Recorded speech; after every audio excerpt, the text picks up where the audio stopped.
Bonjour, bienvenue dans Au cœur des hommes, un podcast qui va aller au cœur des hommes. Je pense que c'est dans le titre. Salut Pierre, salut Arnaud. Salut. Et bienvenue, chers auditeurs et auditrices, dans ce podcast qui va s'intéresser aux relations amoureuses, mais cette fois à travers le regard d'un homme que nous invitons à chaque épisode afin d'avoir une petite discussion. Et puis on voit ce qu'il en ressort, on creuse, on avise. Donc bienvenue parmi nous, Vincent. Oui, merci. Bienvenue. Merci à vous de m'accueillir déjà. Et ravi d'être là et de pouvoir partager avec vous ça. Très bien. Qui es-tu ? Qui je suis ? Je suis un garçon qui aime plein de choses, la basse, la photo, les choses, qui est marié depuis maintenant 11 ans. D'accord. Et donc qui partage sa vie avec une femme magnifique. Donc, qui lui a appris beaucoup de choses du coup. D'accord. Et aujourd'hui, on va parler de management dans le couple. Ouais, management. Donc on va vraiment passer en mode Steve Jobs, quoi. Ouais, c'est pour ça que j'ai mis un col roulé, t'as vu ? J'ai mis un col roulé gris, j'ai pas mis le jean, ça faisait trop référence, mais j'ai mis le col roulé gris aujourd'hui. Non, mais c'est hyper intéressant comme approche, en tout cas dans le titre, parce que c'est vrai qu'il y a un côté toujours dans le couple, quel qu'il soit, où on se dit, quand même, il faut se laisser aller par les émotions, il faut y aller au feeling et tout. Et c'est à l'opposé de se dire qu'il y a le management, mais bon, t'es marié depuis 11 ans. Ouais. Et en vrai, 11 ans, il faut le manager, il faut le gérer, quoi. Mais c'est quoi le management dans le couple, le leadership dans le couple, c'est quoi ? Alors, il y a effectivement une chose, c'est de se dire, est-ce que finalement, ce qu'on apprend dans la vie de tous les jours au travail, puisqu'on y passe quand même plus de temps, peut aussi nous servir dans notre couple. Et le management dans le couple, c'est avant tout le management de la relation. C'est-à-dire, c'est aussi pour ça que je parle de leadership. On verra un petit peu après par extension. Mais pour moi, il y a un vrai besoin aujourd'hui de communiquer. Voilà. Et moi, je suis un manager qui travaille beaucoup par la communication. J'ai toujours fait comme ça dans mon boulot. Et donc aujourd'hui, voilà, ça fonctionne de cette manière-là. Manager la communication. Donc tu es manager dans ton taf. Ouais. Et à la maison. Et à la maison. En fait, t'es pas aux 35 heures, quoi. Non. Alors, je suis plus manager maintenant. Je fais un autre métier qui est formateur, mais du coup, c'est hyper intéressant aussi. Ça, c'est par rapport aux enfants, du coup. Ouais, alors. Moi, j'en ai pas. Moi, j'ai pas d'enfants, donc je forme ceux des autres. C'est ça qui est génial, c'est que je peux m'autoriser plein de trucs. Et voilà. Donc oui, il y a un fort héritage de ce que j'ai fait dans ma vie. D'accord. Donc tu t'es dit, en gros, tu es manager dans ton taf et tu t'es dit, ce management avec lequel je fonctionne et j'arrive à gérer ma vie professionnelle, je peux l'appliquer dans ma vie de couple. Ouais. Comment s'est fait cette espèce de volonté de passer de l'un à l'autre ? Alors comment s'est fait cette volonté ? Comme on est au cœur des hommes, on va se parler de soi déjà. C'est-à-dire qu'en fait, moi, le management, ça a été un long périple et un long cheminement pour découvrir qui j'étais. Et je pense que ça fait partie déjà d'une étape hyper importante, c'est de se dire qui je suis, de se découvrir, de comprendre comment on fonctionne soi. Et moi, c'est ce qui m'a permis de devenir un assez bon manager, je vais dire. Je pars sous couvert de toutes les personnes que j'ai pu encadrer. Mais du coup, ça, c'est une première étape. Et puis, deuxième étape, ça a été effectivement aussi de réussir à dialoguer, à construire des conversations, des fois avec des gens qui n'avaient pas envie de parler ou qui étaient dans des états émotionnels assez particuliers. Et moi, j'ai été beaucoup cherché et puisé là-dedans pour apprendre à construire une relation amoureuse. J'ai été quelqu'un qui s'est marié sur le tard, puisque j'avais... c'était il y a 10 ans, j'ai dit, donc on va refaire les calculs, 2011, j'avais 39 ans. Donc sur le tard, et en fait, toutes les expériences avant, j'ai fait mal, j'ai aussi eu mal très souvent, et je me suis rendu compte qu'il y avait une logique, c'était que je n'arrivais pas toujours à gérer cette relation et ce rapport dans la communication avec l'autre et à dire les choses en fait. D'accord. Si je veux juste revenir, tu disais tu as commencé par toi. Ouais. Comment tu as fait ? Quelle méthode ? Alors comment j'ai fait ? Partager, ouais, bien sûr, avec plaisir. Oui. J'ai besoin. Et puis ok, super Pierre, si je peux aider. Donc alors en fait, il s'est passé deux choses assez importantes dans ma vie. La première, je taffais beaucoup. Je suis un ancien manager qui taffait énormément. Et un jour, j'en ai eu marre. Donc en fait, dans ma vie, tous les 10 ans, je me rends compte que j'ai des césures. Et il y en a eu une en 2005. Je suis parti, j'ai fait un road trip en Australie avec un ami. J'ai lu un bouquin. Alors que je recommande assez facilement, qui plaît ou pas à tout le monde, mais qui s'appelle L'Art d'aimer d'Eric Fromm. Et qui explique en fait toutes les différentes notions d'amour. Alors j'avoue humblement, il y a des pages que j'ai pas comprises, hein, Pierre, donc, je n'ai pas tout compris dans le livre. Je vais être humble avec ça. Mais en revanche, j'ai compris des grands principes, faire la distinction entre le désir amoureux, la passion, l'amour fraternel, l'amour filial, des choses comme ça. Ça a été très important de faire cette distinction-là pour moi. Pour moi, l'amour, c'était inconditionnel, je calculais pas. Et donc ça a été en 2005. Et ensuite, j'ai vécu des choses pas très cool qui ont fait que je me suis dit tiens, qu'est-ce que je pourrais mieux comprendre sur moi. Donc j'aime pas le terme de 360, parce que c'est une expression qu'on utilise dans le terme professionnel, mais j'ai quand même beaucoup questionné mon entourage, j'ai beaucoup discuté avec les gens, j'ai énormément lu. C'est-à-dire questionner ton entourage, tu allais leur dire quoi, qu'est-ce que vous pensez de moi, qu'est-ce que je fais. Exactement. C'est-à-dire qu'en fait, ce qui se passe, c'est que moi, alors, encore une fois, ce que je vous dis là, je n'en fais pas une généralité, mais moi, je suis quelqu'un d'assez spontané et qui réfléchit pas ou qui calcule pas trop. Je fonctionne beaucoup à l'instinct. Donc, dans la relation amoureuse et dans la dimension amoureuse, j'étais de la même façon. J'étais ultra entier. Et voilà, des fois ça pouvait faire peur, j'avoue. Ce mec est un psychopathe. Je sais pas si vous avez la série You sur Netflix. Des fois, ils ont dû m'identifier à ça, quoi. C'est pas possible. Mais non, moi j'étais juste amoureux. Donc voilà, ça fonctionne comme ça. Et en fait, à questionner les gens, à comprendre effectivement quelle image ils avaient de moi dans ce domaine-là très particulier. De la vie, ça m'a aidé à comprendre aussi que je devais apprendre à canaliser ma propre émotion et le propre sentiment que moi j'avais, et surtout d'être capable de bien l'identifier. Est-ce que je suis sur la bonne émotion en fait? Est-ce que quand je dis l'émotion, c'est le sentiment. Est-ce que c'est vraiment de l'amour? Est-ce que c'est une impulsion? Est-ce que c'est un désir? Qu'est-ce qui se passe? Voilà. Alors du coup, ça, moi, j'avoue très humblement, au début, je savais pas faire. Et j'ai pas su faire pendant très longtemps. Voilà. Donc j'ai discuté avec les gens. Ce fameux voyage qui m'a fait énormément de bien, qui m'a permis de me recentrer sur moi. Et puis ça va vous paraître bizarre, et puis je vais paraître aussi peut-être très cliché. Mais c'est à partir de là qu'en fait, j'ai plus eu d'efforts à faire. C'est-à-dire que moi, j'étais le dernier de la bande quand il s'agissait de sortir avec une nana ou de trouver une nana dans une soirée. J'étais toujours celui qui ne trouvait personne, qui finissait avec sa bouteille, comme un pauvre malheureux. Voilà, et mes potes me le disaient, ce soir, c'est ta soirée. J'ai dit, non les gars, n'oubliez pas, c'est la vôtre, et moi je garde la bouteille.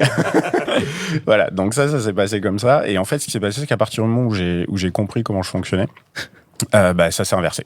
Voilà, donc j'avais pas grand chose à faire. On venait vers moi assez spontanément, parce que je pense que justement je reflétais cette forme de paix, voilà, j'avais réglé des trucs intérieurement, et c'est là que j'ai rencontré ma femme. Voilà. Ah d'accord. Ah ouais, c'était radical. C'est formidable, ouais, c'est ça. La bouteille s'est transformée en femme. Je lui dirais, ça va lui faire plaisir. Bon, elle aime bien l'alcool aussi, donc c'est bon. D'accord. Ok, donc il y a eu cette première étape de travail sur toi, et ensuite tu disais, donc tu as travaillé sur la communication, donc vas-y, je serais ravi d'entendre. La communication, alors moi j'ai une base de personnalité qui reste très ouverte sur les autres, donc j'adore dialoguer, j'adore m'intéresser aux autres aussi, donc je discute beaucoup et je reste très ouvert. J'ai ce qu'on appelle dans certains modèles, parce que je vais vous parler de modèles, une base empathique, donc moi j'aime les autres, quoi, c'est comme ça. De manière assez inconditionnelle, faut y aller pour m'enlever l'envie de voir en quelqu'un quelque chose de bien, et puis d'essayer de me mettre à sa place. Et donc bref, ça aussi, ça fait partie du processus. On découvre un petit peu comment on fonctionne. Donc moi, ma vie professionnelle m'a amené à me former sur différents sujets. Et je dis pas que c'est ce qu'il faut faire, mais je vais vulgariser un peu le truc. Moi, j'ai une formation de coach. Je suis certifié sur un modèle qui s'appelle modèle process communication modèle. Mais ce que je veux dire, c'est qu'en fait, c'est la recherche personnelle, encore une fois. J'ai lu vachement de bouquins aussi à côté de ça. Alors j'ai tout lu. J'ai lu du Gounel, j'ai lu des bouquins moins connus comme Le Chevalier à l'armure rouillée, des choses comme ça. Et en fait, moi, ça m'ouvre l'esprit. C'est des bouquins très courts. Ça me fait réfléchir, ça me fait penser à comment je fonctionne. Et donc, pour développer cette communication, ces outils et ces lectures m'ont poussé à aller vers les autres et à essayer d'avoir un mode de communication différent. Et dans le couple, ça s'est beaucoup traduit par un point, alors on n'en a pas encore parlé, qui s'appuie sur une des approches que j'aime bien, qui est celle des 4 accords Toltec, un autre bouquin que j'ai lu et qui est aujourd'hui un peu plus connu. Et par exemple, quand ma femme me dit un truc et que je ne comprends pas, ma première règle, c'est de ne pas faire de supposition. Parce que je sais que si je fais une supposition, je vais me gaufrer. Et en fait, je pose la question. Donc j'avoue humblement que je n'ai pas compris. Je suis plus un super-héros. T'es ma femme, je n'ai pas compris ce que tu me disais. J'en suis désolé. J'ai besoin que tu me réexpliques. Je dois te reposer une question. D'accord. C'est un pas difficile, non? Vous arrivez à le faire, vous? C'est-à-dire, si on te pose une question et que tu comprends pas, tu arrives à dire. Oui, moi, j'ai jamais eu de problème avec ça. C'est indispensable. Oui, c'est vraiment indispensable. Oui, non, mais c'est indispensable. Mais est-ce que tu arrives à le faire? Tu le pratiques, tu vois, parce que c'est difficile. Moi, je le pratique aujourd'hui, mais je sais qu'à une époque, j'aurais préféré faire genre j'ai compris plutôt que de passer pour un con. Oui, c'est ça que je veux dire. Et là, tu parles effectivement dans le couple, mais je pense qu'au-delà du couple, est-ce que c'est pas une démarche qu'on a, nous, juste en tant qu'être humain, de faire passer des trucs et de se dire, tout à fait. On peut perdre la face, je vais faire semblant parce que comme ça, je garde la face. Je suis d'accord. Mais ça traduit aussi peut-être une insécurité qui fait que si on perd la face, ça remet beaucoup de choses en question pour nous et on se dévalue et tout ça. Alors que en fait, vaut mieux. C'est des choses qu'on apprend, je pense, en vieillissant pour ma part, toi, effectivement, c'est en travaillant, mais qu'il vaut mieux avoir l'air con une minute en posant une question que. C'est ça. Une vie. toute une vie. Moi, je m'en fous, j'ai l'air con tout le temps, donc. Du coup, ça me pose pas de problème. Et c'est juste pour rebondir 30 secondes sur ça, c'est aussi le reflet de la façon dont on nous éduque. On nous autorise pas à avoir tort. Donc, du coup, t'as pas le droit d'avoir tort ou de pas savoir dans la société. Donc après, comment tu peux t'autoriser ça dans ton couple face à quelqu'un qui est censé t'aimer, mais il y a beaucoup de gens qui confondent l'amour avec l'admiration et tout. Donc, quand tu sais qu'on t'a mis sur un piédestal ou quand tu mets quelqu'un sur un piédestal et tu t'autorises pas à le décevoir. Moi, maintenant, c'est ma force et parce qu'aussi j'ai la chance d'avoir mon épouse qui est comme ça. Mais je m'autorise à plein de faiblesses. Je m'autorise à être comme ça. Je ne sais pas. Et cette faiblesse-là, des fois, elle l'admet vraiment, quoi. Moi, parce que j'ai pas compris, je suis désolé, donc je vais assumer. Quelle est justement la facilité que tu peux avoir, Vincent, à l'idée le couple, en n'étant pas sûr de toi, en ayant des doutes ou en ne sachant pas répondre? Alors, du coup, là, la notion de leadership, au-delà du majeur de cette relation, j'apprends moi, j'apprends aussi à communiquer avec les autres. Après, le leadership, pour moi, c'est une dimension dans le couple qui est hyper intéressante parce que je reparlais là lors d'une formation que je donnais, il y a une vidéo que je conseille à tous qui s'appelle The Lollipop Moment sur TEDx et qui en fait explique que tout le monde peut être le leader de quelqu'un. Et en fait, moi, je suis pas le leader de mon couple. C'est soit moi, soit ma femme. Ah, d'accord. Et il y en a toujours un des deux qui va prendre le lead. Mais attention. Non, parce que j'imaginais direct la culotte. Ouais, c'est moi qui décide, ta gueule. Tu sais quoi, va faire à manger. Non, mais moi j'avais lu ça, je me suis dit c'est quand même chaud comme sujet. Ok. Non. Et puis alors, si je lisais ça, je me ferais défoncer surtout. Faut pas déconner non plus. Donc du coup non, l'idée du leadership, c'est marrant que tu le traduises comme ça, Pierre, parce qu'on a l'impression que c'est quelqu'un qui en fait devient le patron. Oui. Et en fait non. Un leader, il se met au service de l'autre. Et donc, quand il se met au service de l'autre, il est le patron, mais il est le patron d'une situation au sens où moi j'ai compris quelque chose, tu peux avoir besoin d'aide. Tu l'entends peut-être pas, tu le sais peut-être pas, mais moi je pense qu'il faut l'idée comme ça. Alors ça peut amener à des frictions, hein, attention, tout n'est pas rose dans notre couple et il y a des fois où bien entendu on se prend la tête. Mais donc de fait, je vais effectivement soit laisser ma femme prendre la main parce que je comprends que là c'est elle qui peut m'aider, mais de la même façon qu'elle va me laisser prendre la main sur certains sujets. Et donc le leader, moi je considère qu'il a 3 dimensions fortes. Il se met au service de l'autre, il doit être inspirant et il doit avoir un peu de vision et d'opérationnalité, les deux étant mélangés. Et je vous donne des exemples simples, mais parce que c'est comme ça que fonctionne notre couple et c'est aussi ce que je veux vous traduire. Nous, en fait, on a un rituel tous les jours. Alors, j'insiste sur le fait que nous n'avons pas d'enfants, donc ça ménage aussi une organisation particulière, mais nous, tous les soirs, en fait, on se prépare à manger. Alors, on va me dire, ok, il faut bien bouffer. Mais en fait, c'est un rituel au sens où on prend entre 30 et 45 minutes pour se retrouver.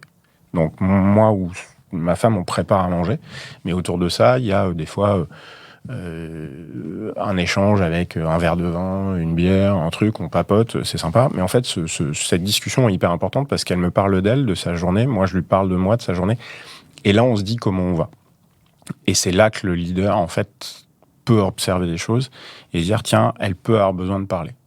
Ou moi, je peux avoir besoin de parler. Et en fait, la position de leader, c'est celle de se dire, écoute, je t'écoute, je suis là. Et donc, je me mets à ta disposition. Servante. Et puis, à un moment donné, tu as des idées, tu n'as pas d'idées.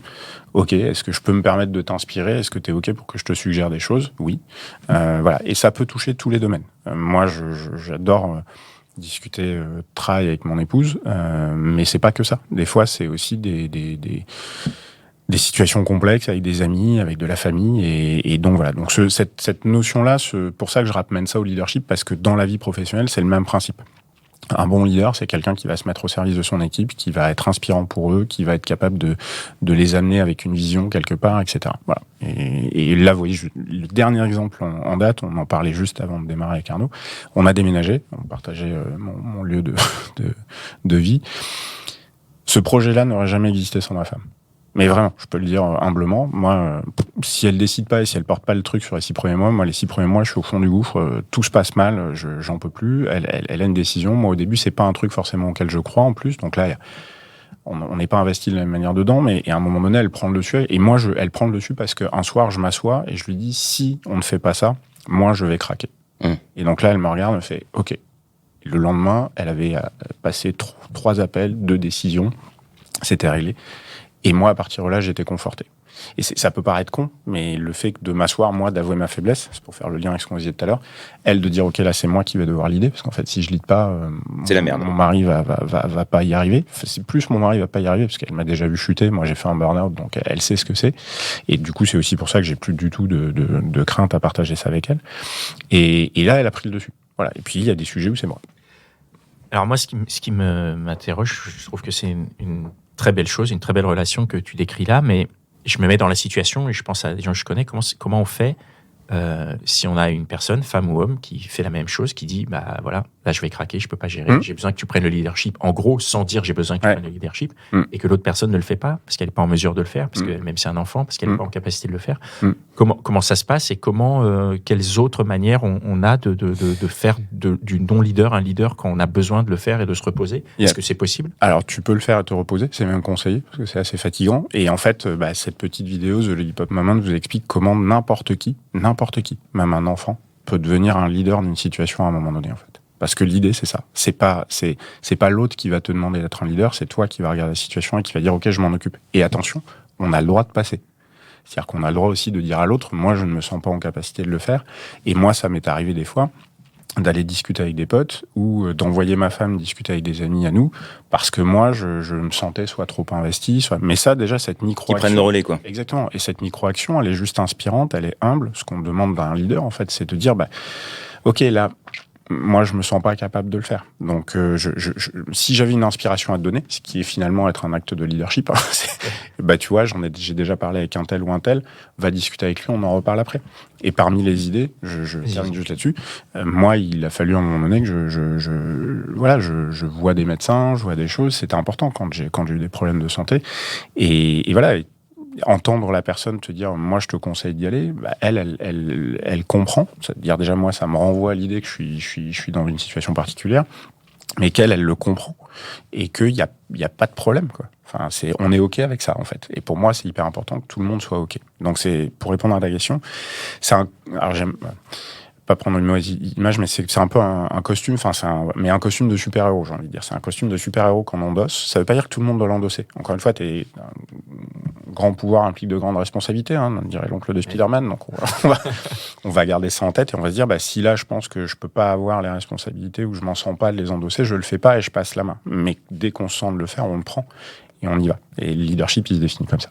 Mais dans ta situation, si ta femme avait dit, je ne peux pas endosser cette responsabilité, on aurait certainement discuté pour savoir qui aurait pu nous aider. Est-ce qu'il aurait fallu que j'aille en discuter avec mes parents? Est-ce qu'il aurait fallu que j'aille en discuter avec d'autres personnes? Est-ce qu'il fallait que j'aille voir quelqu'un d'autre? Est-ce qu'on se serait peut-être armé de quelqu'un? Chose qu'on a faite, c'est-à-dire qu'on a fait appel à des gens autour de nous qui sont des professionnels pour nous aider face à certaines choses, mais on l'a fait parce que c'était nécessaire et que moi, ça me rassurait. Donc, j'avais besoin de ça aussi. D'accord, donc en gros, c'est de continuer la communication, même au-delà du moment où on se dit il n'y a plus de communication. Il faut trouver un espace et de se dire, si c'est pas toi, qui? Et allons chercher...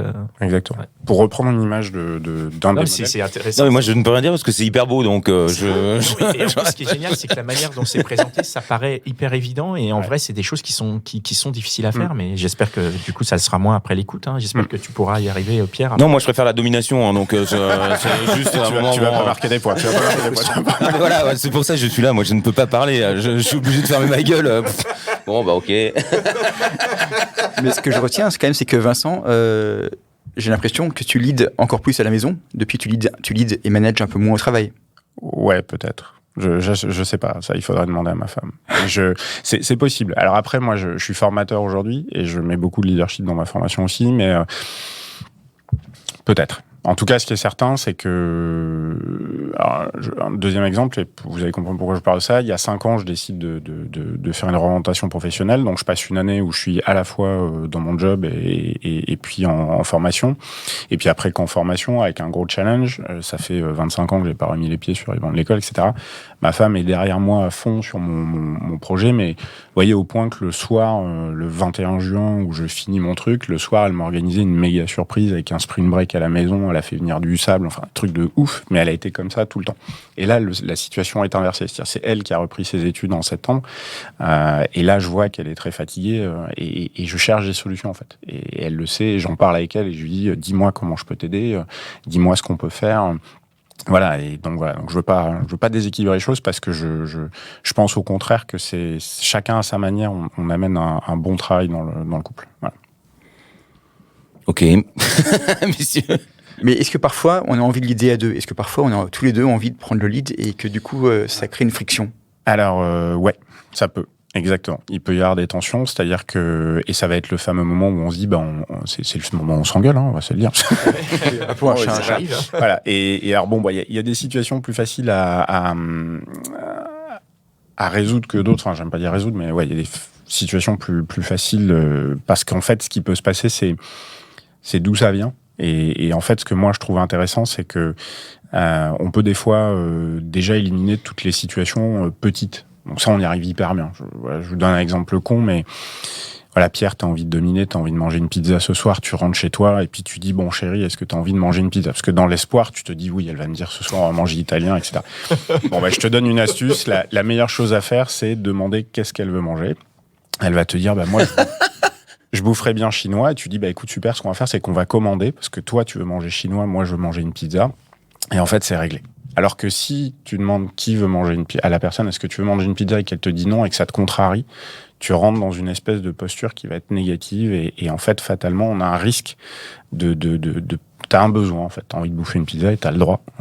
Et en fait, l'idée, c'est comment on fait pour assouvir les besoins et les envies des deux, et sans en imposer une. Et moi, aujourd'hui, ça, c'est un dialogue qu'on a souvent. Alors ça, c'est un micro-détail. Mais quand on arrive à gommer ça au quotidien, quand il y a des discussions vachement plus dures qui rentrent, ça facilite un peu le dialogue parce que l'autre sait qu'on est capable de sortir. Et ça aide. Donc moi, au début, on a beaucoup résolu ça. Et il y a eu des moments, quand on s'est connus, moi, ma femme l'a eu dans des états, j'étais ouf. Je suis... On parlait de manque de confiance en soi. Moi, ça me rend un peu nerveux et parfois jaloux. J'ai pas honte de le dire. Et voilà, ça peut me faire des n'importe quoi. Et sauf que elle avait la force de me dire, ok, tu t'assois, on discute. Elle m'en mettait 2. Là, je disais, ok, il va peut-être falloir que je me calme. Alors, elle a l'air sympa quand même. Elle essaye de m'expliquer des trucs. Bon voilà. Et en fait, aujourd'hui, on arrive à faire ça de façon presque sereine. Mais on s'engueule. En revanche, quand on s'engueule, on a juste des fois besoin chacun de réfléchir à notre façon.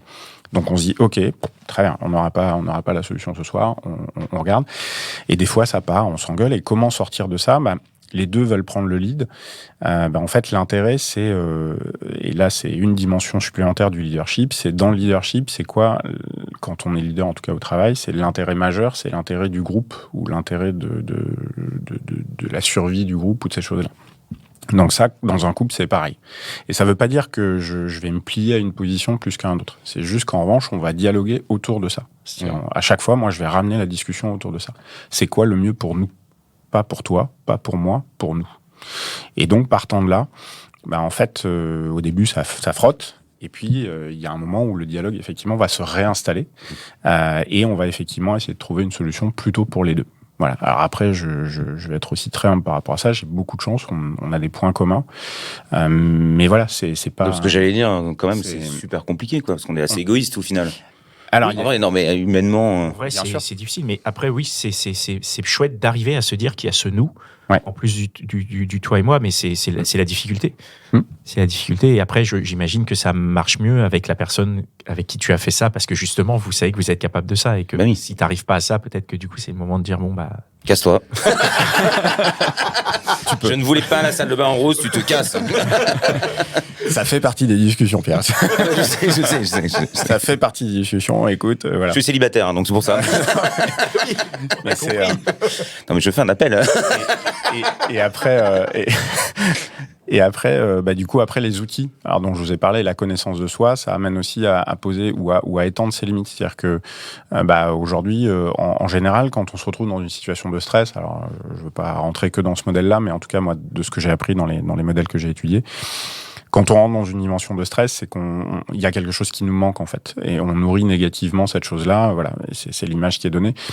Et donc partant de là, en fait, c'est comment je fais pour la nourrir positivement. Déjà moi, je me rends compte que ça va pas, et pour peu que l'autre se rende compte que ça va pas, on va essayer de se nourrir mutuellement. Donc des fois, je vais comprendre que mon épouse, elle a besoin d'action parce qu'elle est comme ça. Il faut que ça bouge. Moi, j'aime bien prendre mon temps, réfléchir des trucs. Et elle comprend qu'en fait, c'est pas que j'aime prendre mon temps et que je suis une feignasse, c'est que j'ai besoin de décomposer les éléments et d'être rassuré en voyant ça, ça, ça et ça. Voilà. Et à partir du moment où tous les deux on a compris ça, elle le voit derrière. Moi, dès que le plan est fait, je passe à l'action. Mais on a mis du temps à comprendre ça aussi, à le mettre en place. Mais voilà, c'est une bonne complémentarité entre nous deux. La réflexion n'est pas aussi longue pour le sexe, j'imagine. Non. Ouf.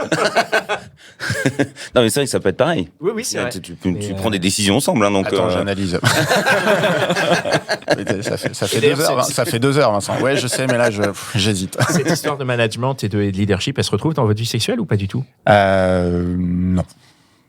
D'accord, là, on est à égalité. Mais il y a égalité tout le temps, en fait. Alors, c'est très marrant que tu dis ça, parce qu'en fait, pour moi, justement, et pour mon épouse aussi, il y a égalité tout le temps. D'accord. C'est-à-dire qu'en fait, il y a pas un mec et une femme, il y a 2 êtres humains qui vivent ensemble. Et alors, je vous fais juste l'aparté, parce que hier, j'ai relu un truc, c'était un post où il y avait marqué Woman First, donc il n'y a rien de tel qui me fait hérisser le poil. Je suis pas contre. Aujourd'hui, voilà, ça fait des décennies, des centaines d'années qu'on déconne là-dessus, et que pour moi, un être humain est un être humain. Mais en fait, la vraie première itération, c'est Human First. Ouais. En fait, c'est un être humain. Et puis après, si on est un peu plus sensible à d'autres causes, c'est life being first. Donc n'importe quel élément animal, mais vivant, mais voilà. Mais human first. Enfin, donc, nous, il y a pas de pouvoir à la maison. Il n'y a pas un qui décide que l'autre est plus fort que l'autre. Au contraire, sinon ça marcherait pas. Et puis être un homme qui est le chef à la maison, ça devient macho, quoi, directement, je pense, non ? Alors c'est macho, et moi j'ai grandi dans ce système-là, pas parce que mon père voulait ça, mais parce que la situation familiale a fait ça. C'est-à-dire que ma mère étant malade, mon père était le chef de famille par le projet professionnel, et puis du coup il a dû s'occuper de nous deux financièrement, nous mettre à l'abri, etc. Mais ce qui a été vachement intéressant, et moi c'est comme ça que je vois l'égalité, c'est que ma mère a retrouvé une place, et la place ça a été de prendre soin de moi et de mon père, et donc ça c'est quelque chose qu'on juge aujourd'hui macho, sauf que moi ça a donné moi. Donc je suis quelqu'un qui a mis du temps à s'équilibrer sur certains sujets, c'est vrai, mais en revanche de très humain, avec une sensibilité parfois qu'on juge justement un peu féminine et tout, et en même temps un mec, quoi. Mais voilà, et donc voilà, moi je crois pas à cette histoire-là. Pour moi, là, l'homme et la femme ont le même rôle dans le foyer, quoi. Et c'est juste la place à trouver. Et demain, vous voyez, quand j'ai fait mon burn-out, on s'est posé la question 10 fois avec ma femme, on s'est dit, mais est-ce qu'il va falloir que je reste chez moi, en fait? Moi. Et donc, moi, ça me faisait mal aux fesses, hein, excusez-moi l'expression, mais je me disais, waouh, ça va être chaud quand même à accepter. Voilà. Bah non. Parce qu'en fait, on en a discuté, elle m'a dit, mais de toute façon, c'est ça, ou ta santé va pas bien. Donc, elle m'a dit, tu te poses pas de questions, quoi. Et voilà. Et s'il avait fallu que je finisse père au foyer, voilà, et peut-être qu'un jour ça arrivera, et je m'en fous. C'est parce qu'en fait, ça crée un équilibre dans notre couple, et tous les deux, on a compris que le projet, c'était de notre couple. Voilà. C'est ça aussi qui est important. Très bien. Vous avez d'autres questions ou... Non, parce que je vois qu'on est 3 à avoir loupé le coup. Hein. Un peu. Effectivement. Moi, j'étais juste en train de dire ça. Là, on a pris la leçon, là. J'ai juste une question pour conclure. C'est quoi la limite de l'exercice ? La limite de l'exercice, c'est justement de ne pas penser qu'on a un pouvoir en tant que leader. C'est ce que je disais tout à l'heure. Un leader, même en entreprise, n'a pas de pouvoir. Le pouvoir, il le partage. S'il le partage pas, il se trompe. Et donc, en fait, il y a trop de leaders ou de managers aujourd'hui qui cherchent à avoir le pouvoir.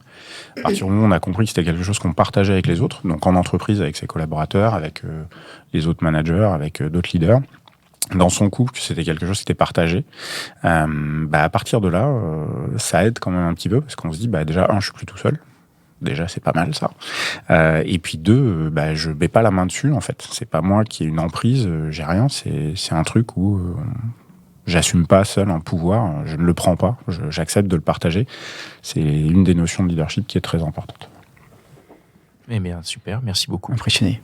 Ouais, merci beaucoup pour, Avec plaisir. pour cet échange nous scotche, je veux dire. Ah ouais, moi j'ai quasiment rien dit, je suis con, voilà. Donc. S'envoie et j'espère merci à vous. Que les nombreuses personnes qui l'ont écouté jusqu'ici en tirent une satisfaction ou un éclairage, ou que ça va pouvoir les faire avancer quelque part. N'hésitez pas du coup à partager peut-être ce podcast autour de vous, parce que ça peut aussi apporter autant que ça nous apporte et que ça vous apporte à vous qui écoutez. N'hésitez pas aussi à laisser 5 étoiles sur l'application de podcast sur laquelle vous écoutez, et puis à nous suivre sur nos réseaux. Voilà, on se retrouve dans un prochain épisode, normalement dans 15 jours. Et voilà, merci Pierre, merci Arnaud. Merci. Vincent. Merci Vincent. Et merci à Restless qui nous permet d'enregistrer ce podcast. Ils sont extraordinaires. Ils sont extraordinaires. Je confirme. Allez, à bientôt, ciao.